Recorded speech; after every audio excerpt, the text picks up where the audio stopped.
विद्यार्थी, मेरा नाम हर्ष मिश्रा। आज मैं क्लास 9 का difference between mass and weight को बताने वाला हूँ कि क्या क्या डिफरेंसेस है मास और वेट में। तो चलिए without wasting our time let us start. Mass mass is the quantity of matter. Mass क्या है? किसी भी मैटर का क्वांटिटी है, ठीक है। Mass is the quantity of matter, ठीक है। तो फर्स्ट पॉइंट में आप लिख सकते हो कि mass is the quantity of matter. Mass is the quantity of matter. Mass क्या है? क्वांटिटी ऑफ मैटर है। उसके बाद वेट। वेट क्या है? Weight is the force due to earth gravitational force attract. Weight क्या है? जो अर्थ ग्रेविटेशनल अट्रैक्शन, जो अर्थ का जो ग्रेविटी है, जो ग्रेविटेशन है, उसको अट्रैक्ट जो करता है, उसी को क्या, वो क्या है? वेट। वेट क्या है?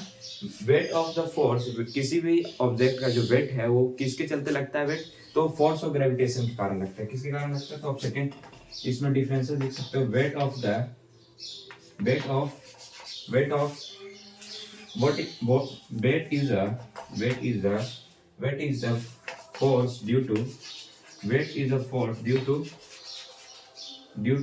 gravitation attraction। ग्रेविटेशन अट्रैक्शन के कारण जो फोर्स लगता है, उसी को क्या कहते हैं? वेट कहते हैं। फर्स्ट पॉइंट हो गया clear. Second differences between mass and weight. Second क्या है? सेकेंड डिफरेंस क्या है? Mass is a scalar quantity. Mass एक स्केलर क्वांटिटी है। मास क्या है? Mass is a scalar quantity. Mass एक स्केलर क्वांटिटी।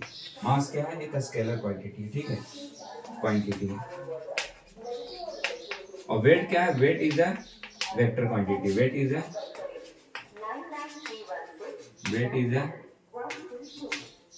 अ वेक्टर क्वांटिटी। वेट एक वेक्टर क्वांटिटी है।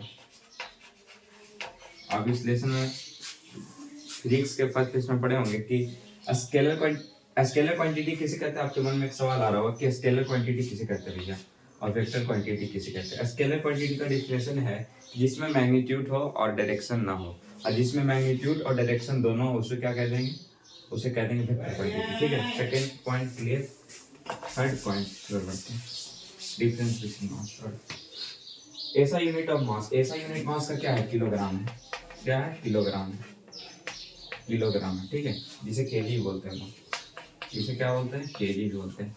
वेट का क्या? वेट का न्यूटन है। वेट का क्या? केजी मीटर पर सेकेंड -1 पर सेकेंड स्क्वायर, ठीक है, या फिर इसे न्यूटन भी बोला जाता है। और एक तरीके से आप इसे न्यूटन भी बोल सकते हैं, ठीक है। ये सेकेंड थर्ड डिफरेंस है इस दोनों के बीच में। फोर्थ डिफरेंस के बीच में बढ़ते हैं।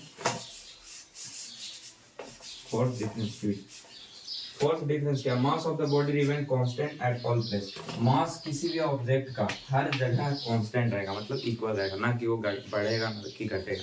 पर वेट क्या है? Weight is a body, it depends upon the value of the acceleration due to gravity. और जो वेट है ये तो मास कांस्टेंट रहेगा, ये कहीं भी चले जाओ यूनिवर्स में या कहीं भी ये कांस्टेंट रहेगा, पर जो वेट है वो क्या होगा? चेंज होगा।